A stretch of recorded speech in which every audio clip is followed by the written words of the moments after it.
A partir de agora na Showtime. Alcel Pro Saúde. Alcel.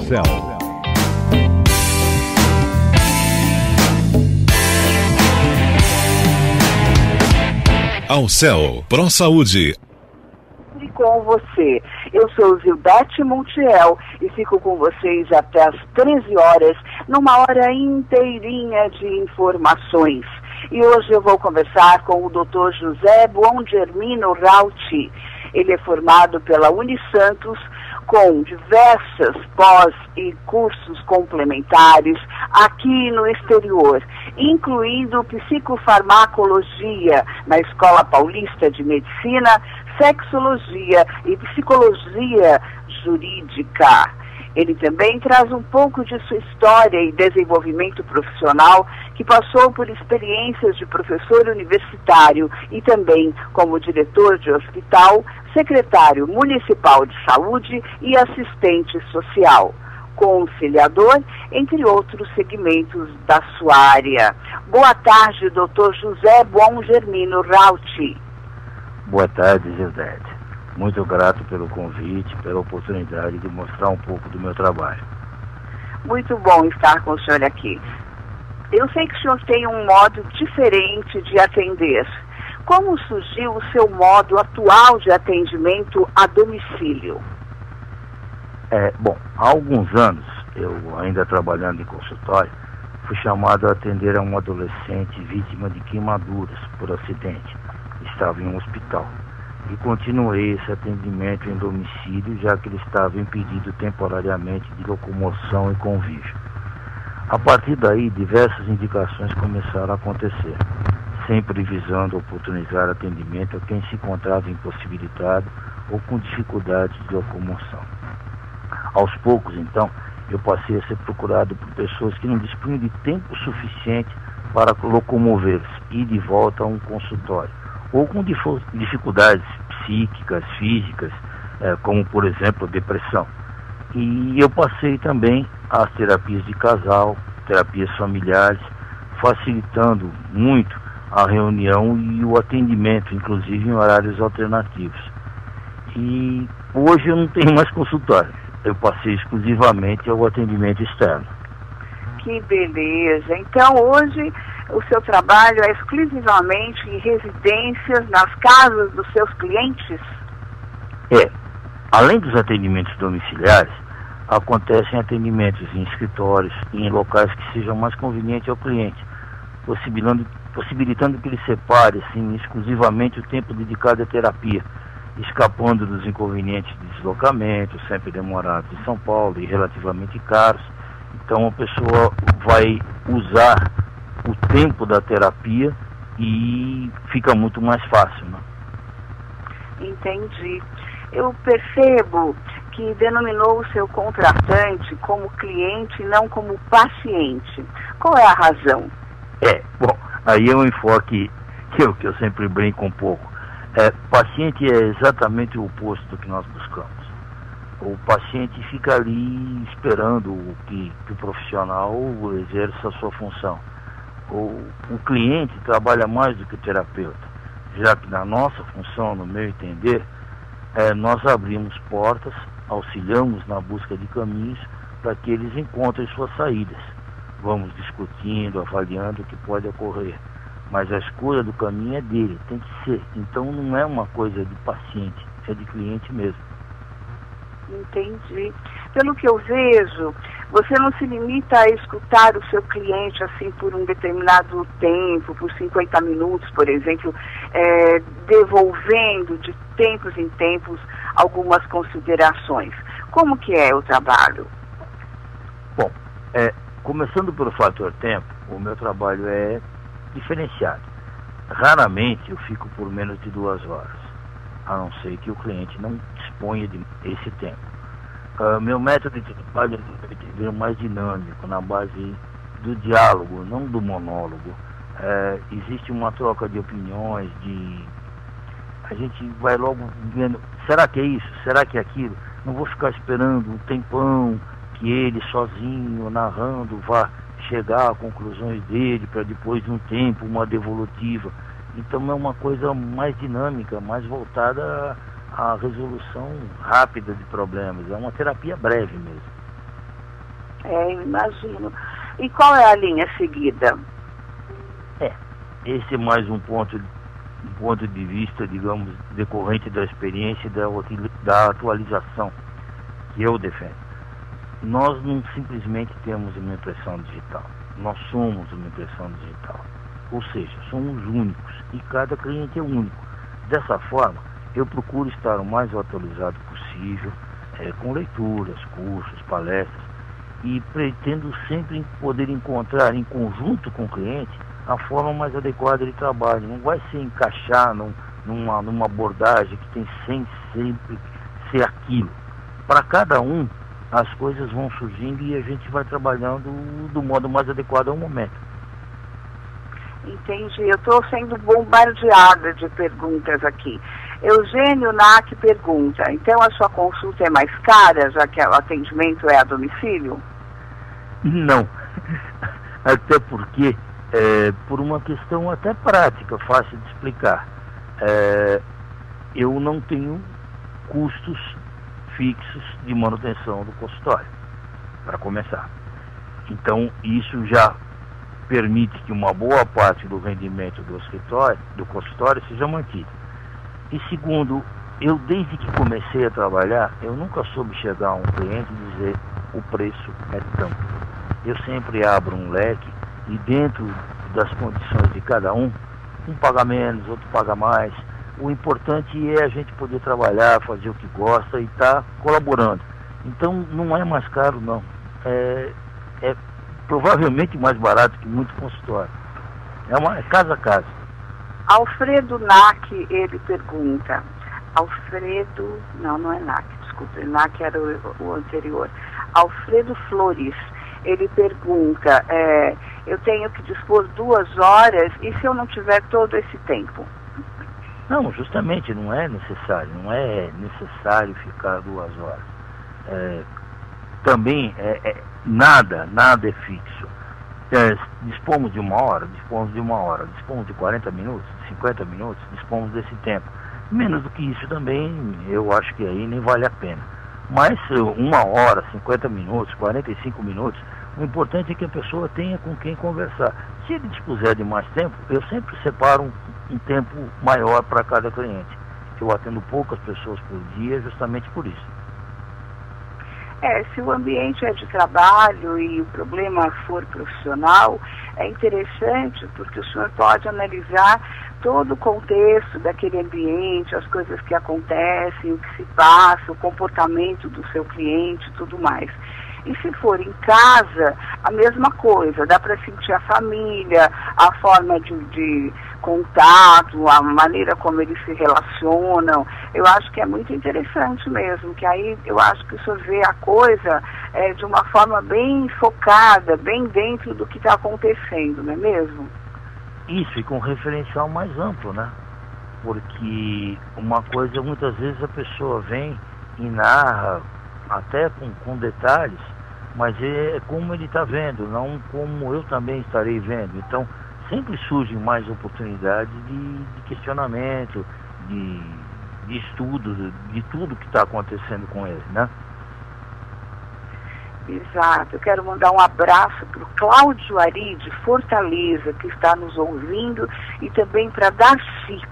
E uma outra pergunta, o seu trabalho difere em relação ao tempo de atendimento da forma se comparado com outras formas de terapia? Basicamente sim, porque eu não tenho aquele tempo rígido, aquela determinação de 50 minutos, 10 minutos de intervalo entre uma sessão e outra, um cliente no consultório, outro na sala de espera. Então difere sim. E difere inclusive nos horários. Muitas vezes eu atendo à noite, eu atendo na hora que a pessoa pode dispor do tempo, que encaixa com o meu cronograma de trabalho. Então as coisas são menos rígidas, né? O senhor disse que as pessoas, nós, somos uma impressão digital. Aí eu tenho aqui a Denise Pedrosa perguntando por quê. pela nossa individualidade. Não existem duas pessoas iguais. Muito semelhantes, sim, mas gêmeos univitelíneos não são iguais. Eles se parecem muito, mas é difícil você encontrar um clone perfeito de uma pessoa. Cada um tem a sua história, nós somos decorrência de tudo que aconteceu até hoje. Então, é praticamente impossível você encontrar duas pessoas iguais. E o que para uns é um problema, para outros não é. E a gente tem que encarar cada problema como sendo uma coisa muito séria para ser tratada, porque levou o cliente a procurar terapia. Então não existe julgamento, eu não fiz escola de direito, não me formei em juiz. O que a pessoa trouxer como um problema é um problema para ela, e assim vai ser tratado. E as terapias, elas são longas? Porque eu sei que o senhor, diante das suas propostas, as chamam de terapias breves. E qual seria o tempo ideal? E por que essas terapias são ditas breves? Elas são ditas breves porque elas têm um foco numa queixa. Então a pessoa chega com aquela queixa. Isto não está bom. Então nós vamos procurar resolver aquilo. Solucionar, procurar de onde veio, como veio, por que veio, como está, como deixa de estar. Eu não tenho nada contra os freudianos, nem contra os colegas que trabalham desde até da parte intrauterina, regressivamente. Eu vejo, depois de uns bons anos de janela, que existe uma queixa. Vamos tentar resolver. Conseguiu? Ótimo, tudo bem, pronto, deu. Daqui a pouco, em aparecendo uma outra, volta-se a buscar o problema da outra. Agora, aquela terapia longa de anos e anos, eu não vejo mais, eu não consigo mais encaixar isso na realidade atual. Entendi. O senhor se acha, a pergunta de Raimundo Santos, um solucionador de problemas? Na verdade, quem soluciona o problema é o cliente. O que nós vamos é buscar juntos alternativas de solução. Mas ninguém brinca de Deus e nem quer gerar dependência. Sempre a opção é do cliente, é a vida dele. Entendi. O senhor costuma ouvir o silêncio? É a pergunta de Walter Vanderlei. Olha, numa situação de terapia, só o terapeuta e o cliente, muitas vezes acontece o silêncio. Só que esse silêncio vis-a-vis, frente a frente, ele muitas vezes apresenta muito mais do que palavras. Entendi. Porque às vezes é importante, né, ouvir um pouquinho o silêncio da pessoa, entender por que ela está calada, né? Às vezes um cliente nem quer falar, não é? Chega na sua frente, trava, tem tudo isso, né? Não, isso tudo acontece, inclusive porque ele está passando num processo em que ele está fragilizado e nem sempre é bom falar. Então você está ali presente, não vai falar pelos cotovelos o tempo todo, tentando fazer com que algo seja dito, não. Você está presente, está ali, disponível e aguardando o momento em que ele resolva dizer alguma coisa e também, como nós dissemos agora há pouco, tentando entender o silêncio, né?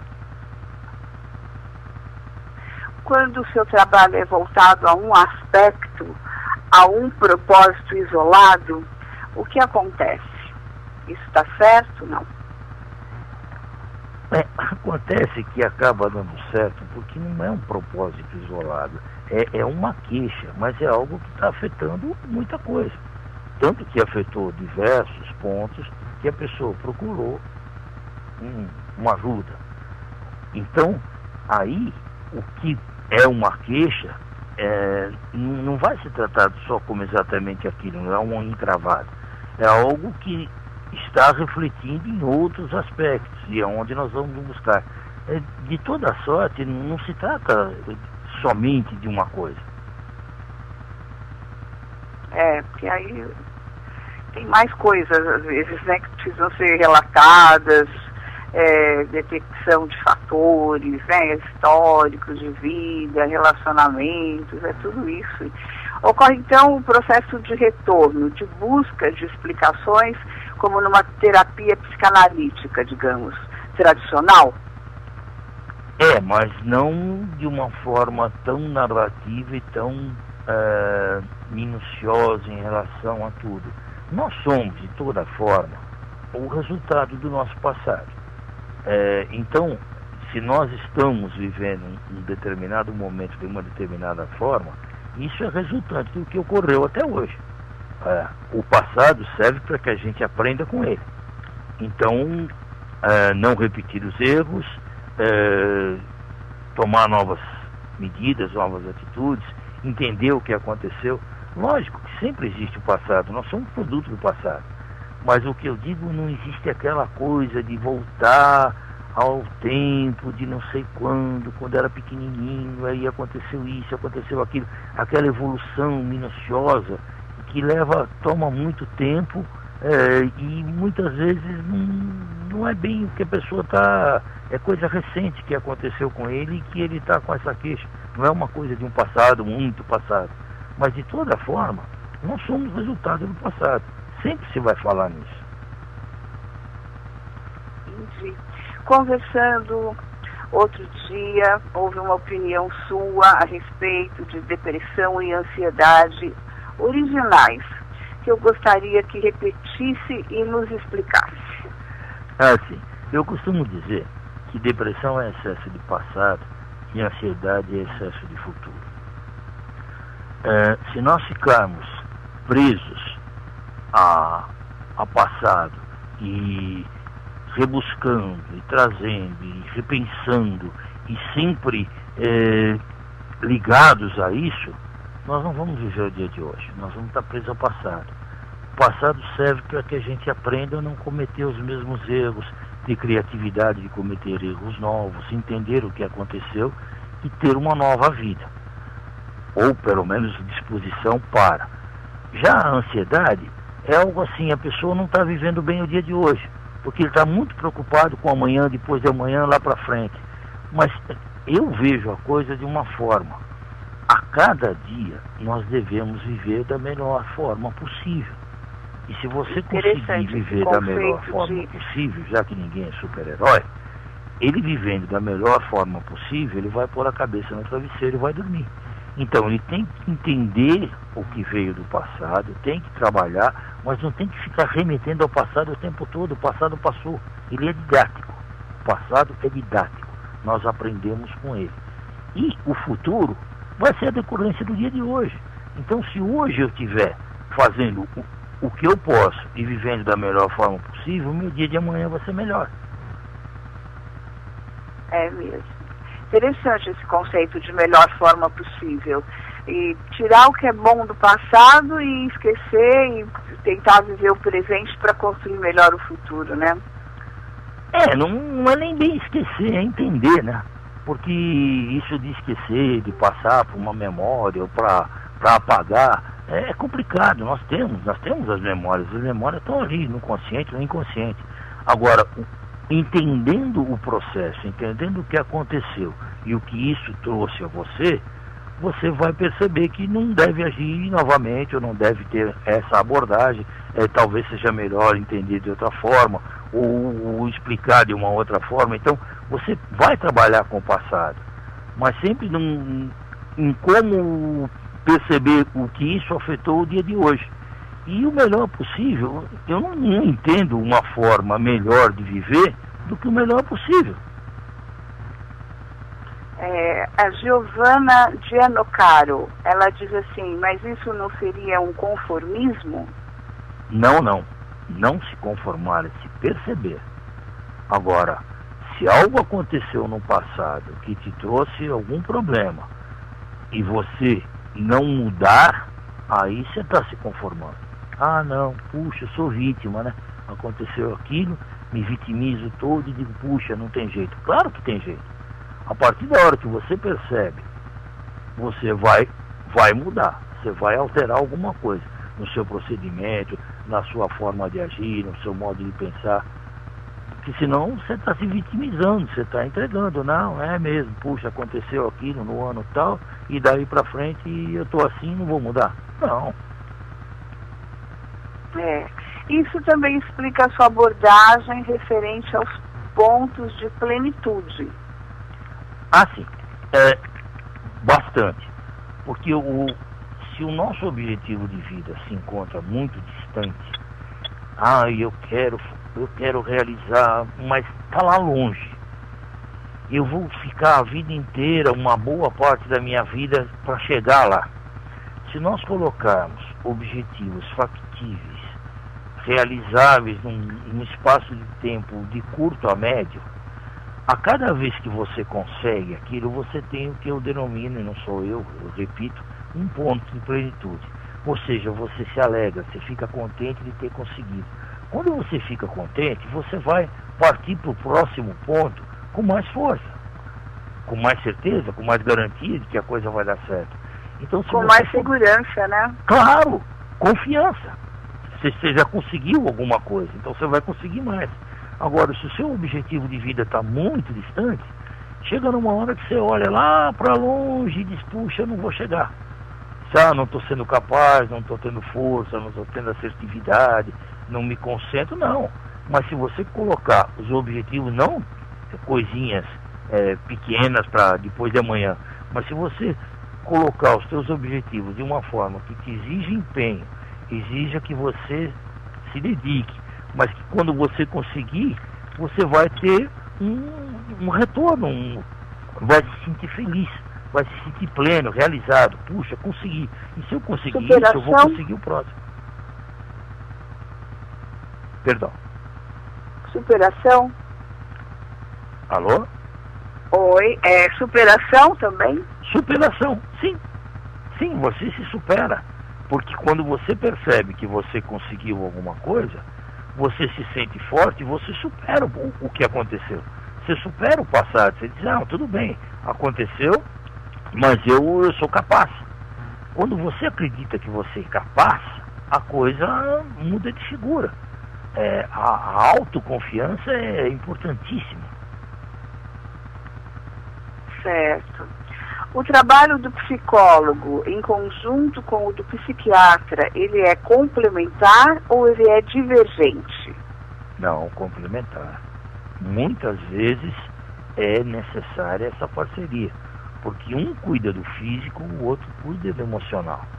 E muitas vezes o físico está precisando de um socorro, de um apoio, para que a pessoa esteja apta a poder trabalhar a parte emocional. Então, o trabalho é conjunto, cada um na sua área, e muitíssimo importante. Quando necessário, por que não? São duas abordagens totalmente diferentes.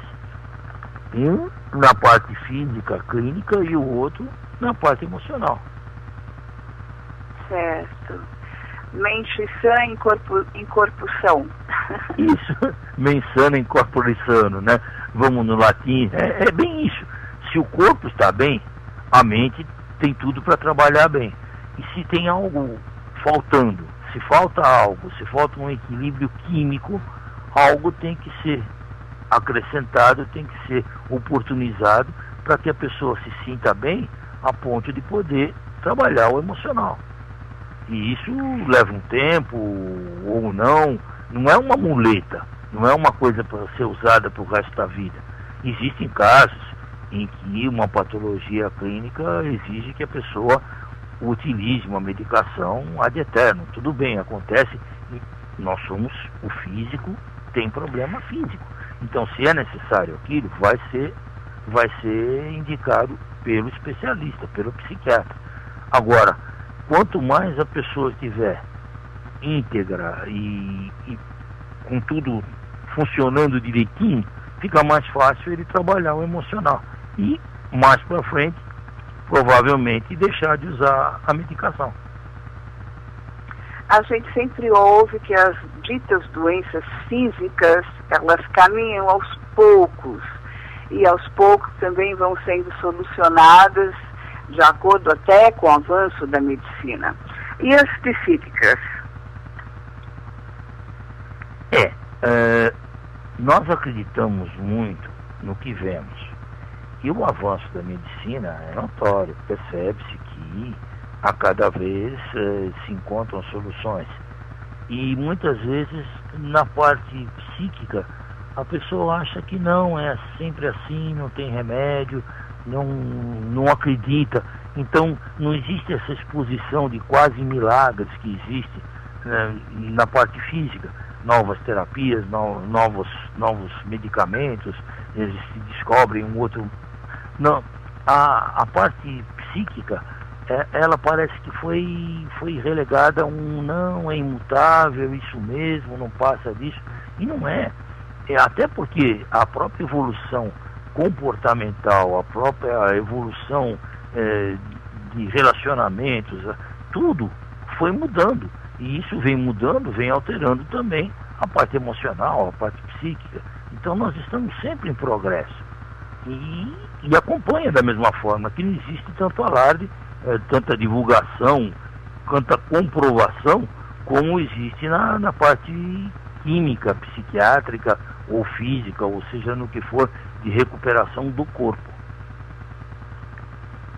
Mas muitas vezes a pessoa não se cura na parte física porque a mente não deixa.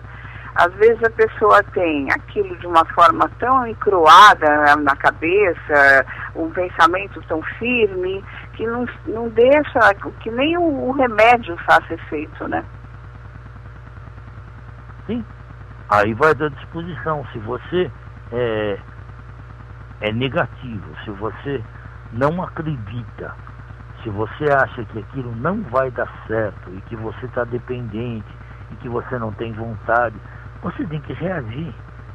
A pessoa tem que reagir. Mas só o fato dela procurar uma terapia já é uma reação. Porque o que não quer acreditar e aí sim está conformado em que não tem jeito, ele não vai procurar uma terapia. Se a pessoa procura uma terapia, está patente que existe uma busca e vou procurar, vou querer melhorar. Então existe uma disposição.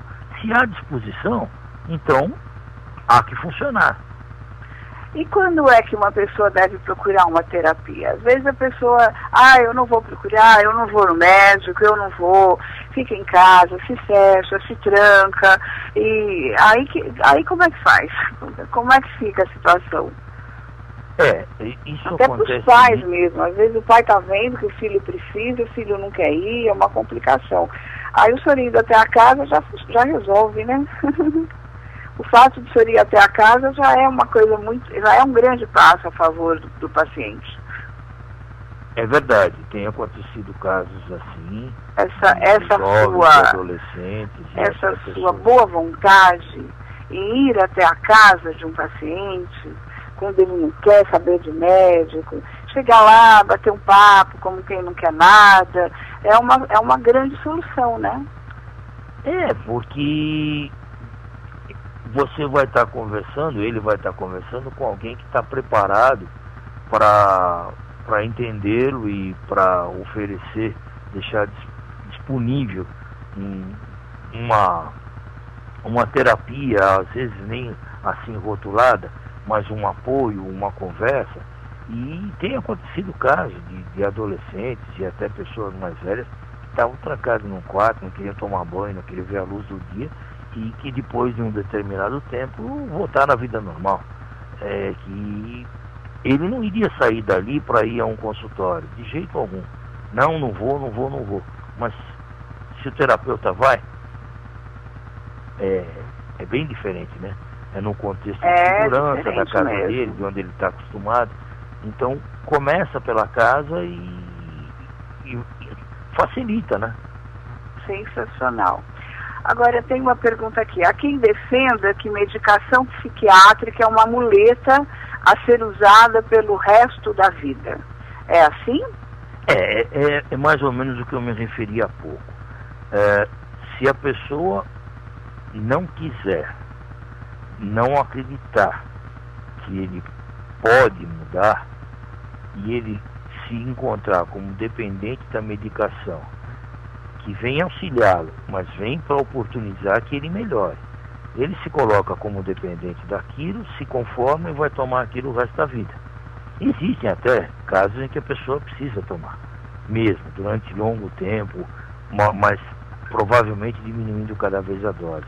Agora, se você está numa sala e tem um ventilador no quarto fazendo barulho, as soluções são fechar a porta ou consertar o ventilador. Se você só fechar a porta, só tomar uma medicação para que aquilo fique quietinho, a hora que você parar a medicação, aquilo volta, você tem que consertar o ventilador. Então, uma coisa facilita a outra. A pessoa está controlada, ele está apto a entender a si mesmo e a trabalhar os seus conteúdos. Depois disso, ele vai diminuir a medicação e vai parar. Mas se ele ficar só na medicação e achar, não, vou ter que tomar isso o resto da vida, pronto, ele vai tomar o resto da vida. Só que ele vai perder muitas oportunidades de estar melhor. Eu tenho muitas perguntas aqui falando sobre obesidade.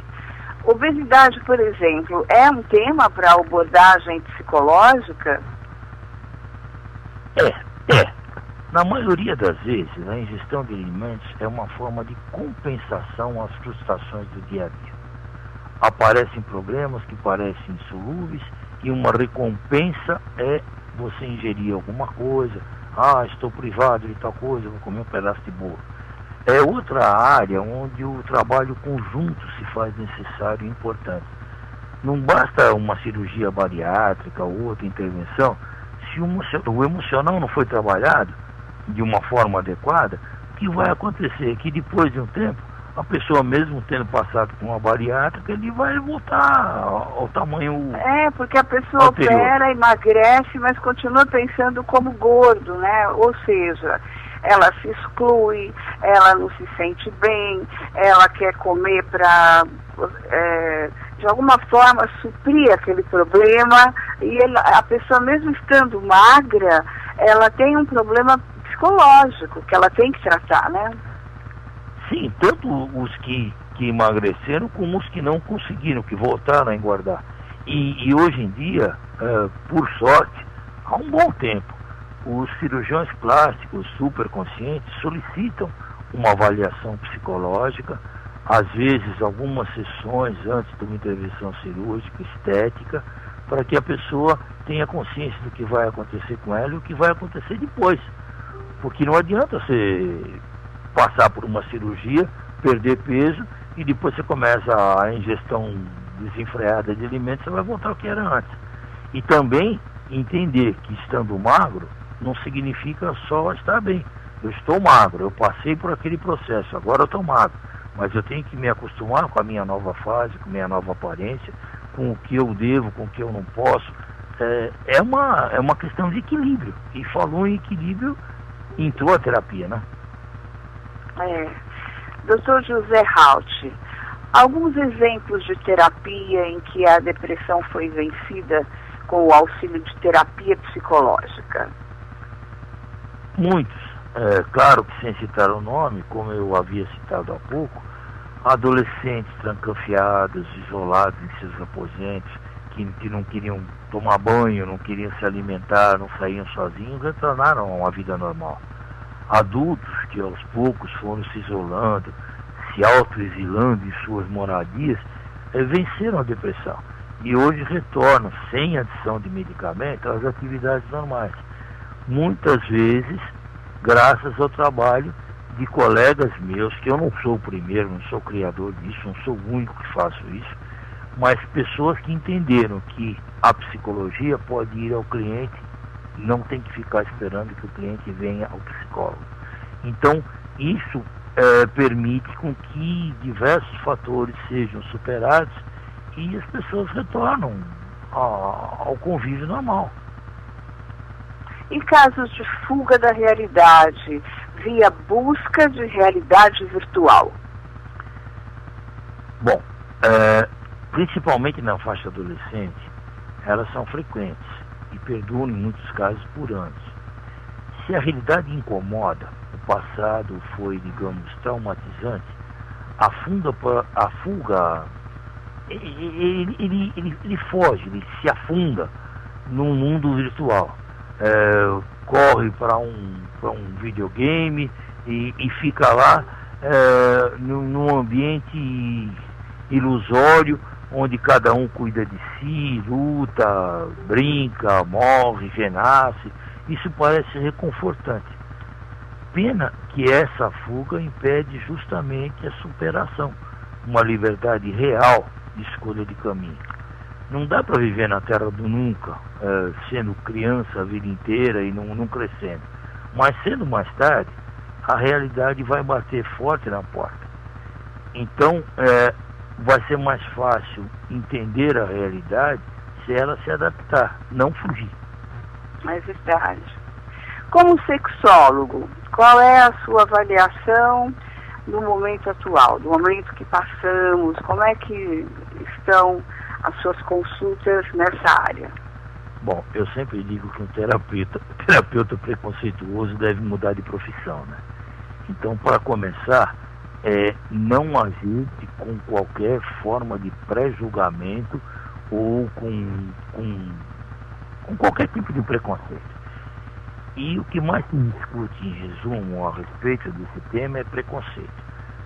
O que acontece atualmente, creio, é uma busca de 2 ou 3 gerações de entendimento dos conceitos de sexualidade e de liberdade sexual. Nada tão grave como é alardeado, basta o chamado bom senso, disposição, para que as pessoas se entendam. Nada a ver com conceitos e preconceitos, sim com liberdade e facilidade, inclusive de comunicação. Sempre que uma barreira moral, física superada, acontece um alarde, uma espécie de comemoração. Logo após, e nem tão logo assim, acontece uma acomodação e respeito pela opção de cada um, e a vida segue. Da mesma forma que os jovens tentam se adaptar aos últimos parceiros e escolhas, os mais velhos passam a aproveitar dos avanços medicamentosos. Acontece que numa faixa central de 40 a 50 anos atualmente, é que se concentra aquele grupo que mais diverge das opções, dos mais jovens e dos mais velhos. Fora casos extremos, conflitos emocionais, o tempo ao tempo vai solucionar as divergências e vai haver uma acomodação. Os homens, devido às crises, devido aos problemas, à falta de dinheiro, muitos deles estão com sérios problemas sexuais, problemas de ereção, problemas de ejaculação precoce, todo esse tipo de problemas. E o senhor costuma atender a esse tipo de casos? Sim, claro. Só que em alguns casos é necessário, além da parte psicológica, a adição de um medicamento para disfunção erétil ou seja qual for. Mas a pessoa tem que entender que aquilo é uma facilidade que está disponível agora graças ao avanço da ciência. Então, simplesmente, ele vai poder usufruir de prazeres que antigamente lhe eram negados simplesmente porque tinha passado de 50 anos de idade. Então, o tempo soluciona, mas se você dispõe de alguma coisa, que você vai oferecer. Mas nem sempre basta, porque qualquer medicação, seja ela qual for, ela precisa que a pessoa entenda, que ela queira, que ela saiba como vai atuar e que ela esteja disposta a se submeter. Então é onde ele tem muito mais possibilidade de aproveitar também da parte medicamentosa. Eu tenho perguntas aqui, dados também, que esses problemas estão acontecendo em rapazes de 25, 30 anos. E que esses rapazes têm tomado aqueles remedinhos azuis com muita frequência. E isso é muito prejudicial. Então, a pergunta é se um atendimento psicológico costuma resolver nesse caso. Costuma resolver porque eu acredito que a potência se encontra entre as orelhas e acima do céu da boca. É cerebral, é emocional, é você acreditar. se o rapaz começa a tomar um remedinho porque ele quer mostrar o desempenho muito especial para alguém, o que acontece é que qualquer coisa que você deixa de secretar, deixa de produzir, que o seu organismo para de produzir porque você colocou um substituto artificial, depois fica mais complicado dele produzir, ele se acostuma a receber. Então, é um risco desnecessário ficar utilizando medicamento para disfunção erétil se não tem, e a pessoa acaba aos poucos perdendo a confiança em si. Não, agora só se eu tomar a medicação. Então ele está aceitando que ele tem uma dificuldade que realmente ele pode até não ter. Ele é uma coisa emocional que passa a simplesmente ser física. Ele deixa de produzir, ele deixa de ter a libido, ele deixa de ter aquela vontade, ele simplesmente põe um comprimido na boca e aguarda 45 minutos. Isso... Da mesma forma, eu tenho aqui a pergunta de 3 meninas, de 3 jovens, que elas pedem para não dar o nome, que também estão com problemas de frigidez. E entre as 3, há uma que nunca chegou ao orgasmo. E ela pergunta se um atendimento psicológico resolveria. Muito provavelmente. Porque também existe a parte clínica, claro. Mas muito provavelmente um atendimento psicológico. Porque a libido ela está diretamente ligada à vontade e à confiança. Eu acredito, eu quero. Então não é ficar, não, eu quero, porque aí não vai. Então aprender a relaxar, a ter relações mais delicadas, com mais elaboração anterior, com mais preliminares, chegar a sentir vontade, e isso tudo é coisa que se aprende. É que existe um imediatismo também, né? Conheceu, pronto, daqui não sei quanto tempo já está tendo uma relação e não tem nenhum afeto envolvido. E a mulher necessita de afeto. Dizer que não... A segunda jovem, que o nome começa com a letra E, ela diz que casou, teve filhos e nunca teve um orgasmo. Acontece, porque pode ser desde um problema de afetividade do casal, a disposição foi casar e procriar, e não casar e namorar, e se amar, e ter, o jeito é falar mesmo, ter tesão um pelo outro.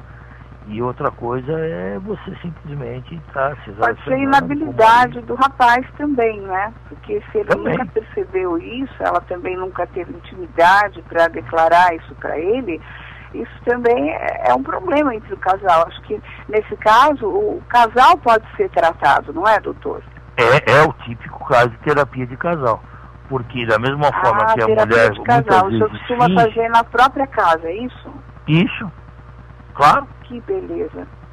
Na própria casa, ou se for o caso, em outro lugar onde eles acharem melhor. Mas na própria casa eu acho que cabe bem, né? Certo. Aí dá para tratar os dois, né? Porque às vezes a Sim, atitude, porque o que está acontecendo é no casal. Muito, e o casal passa a ser uma unidade, né? O casal é uma unidade. Embora uma unidade. São com duas pessoas, metades, né? Ele é um casal. Ele tem que trabalhar como um casal, tem que funcionar como um casal. Entendi. Quando é tratado o casal, o valor é duplo?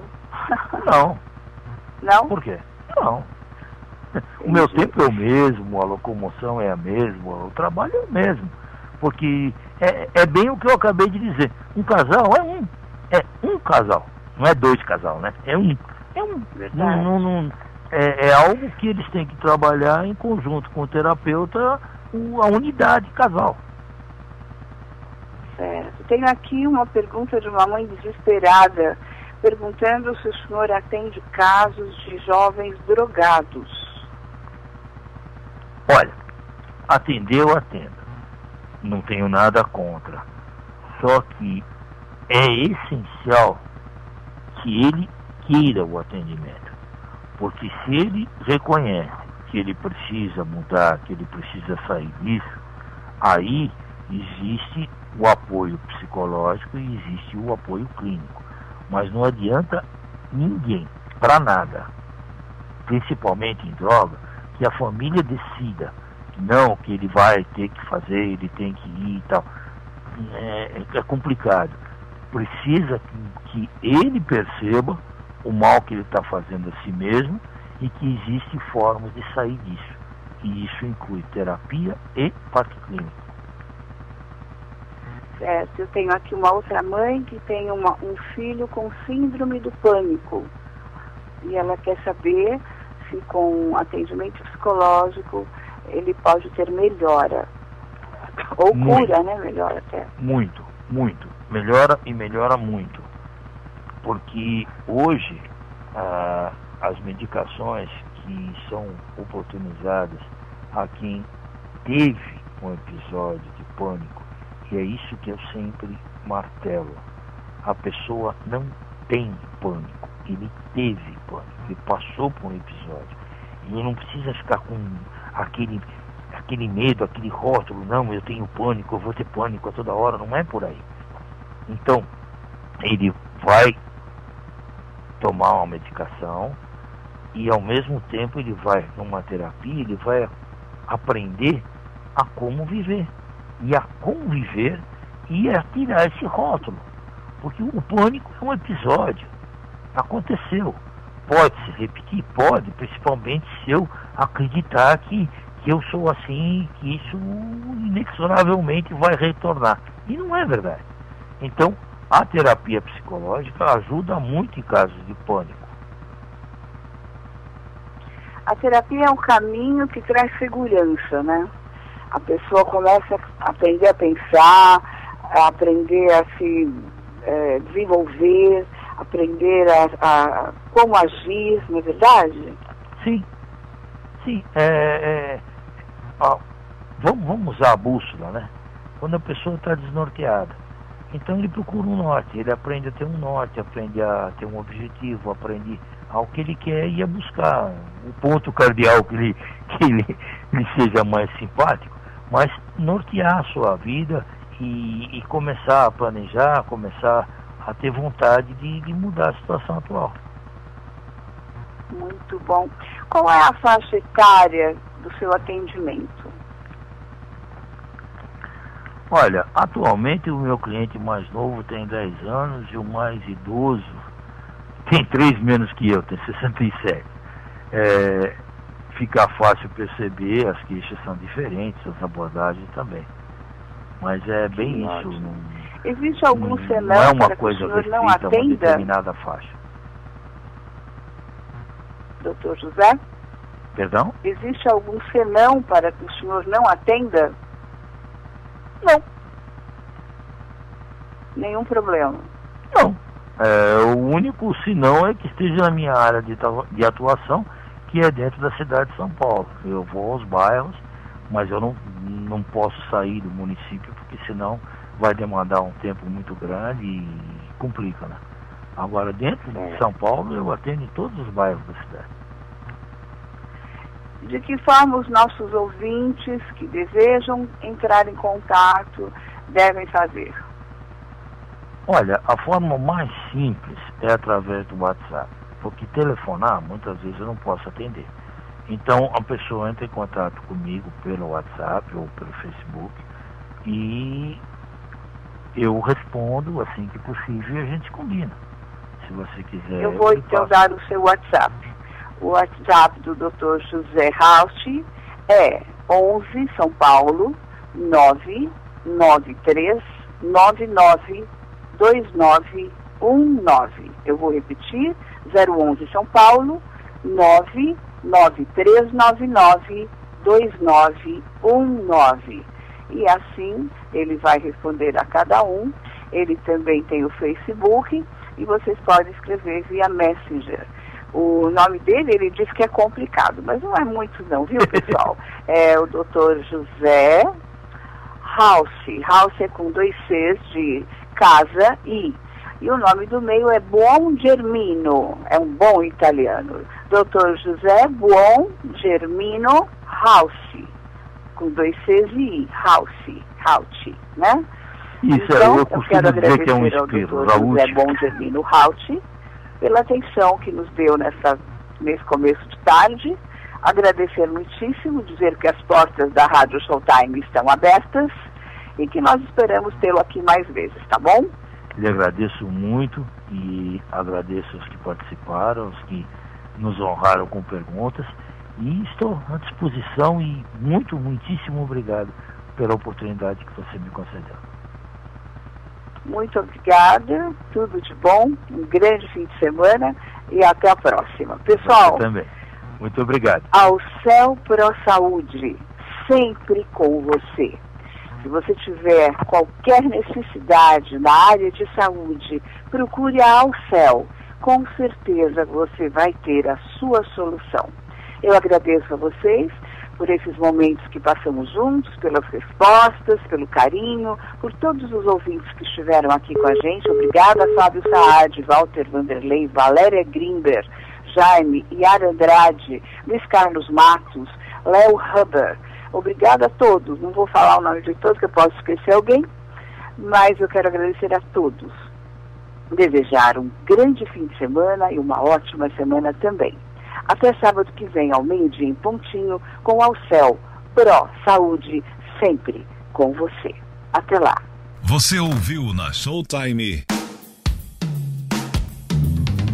Ao Céu Pro Saúde. Ao Céu.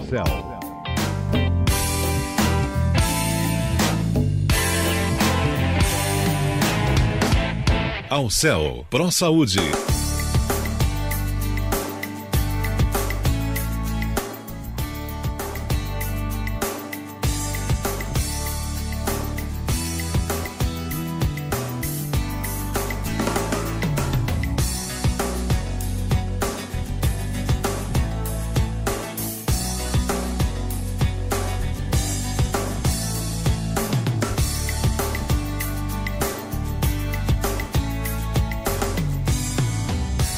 Showtime Web Radio.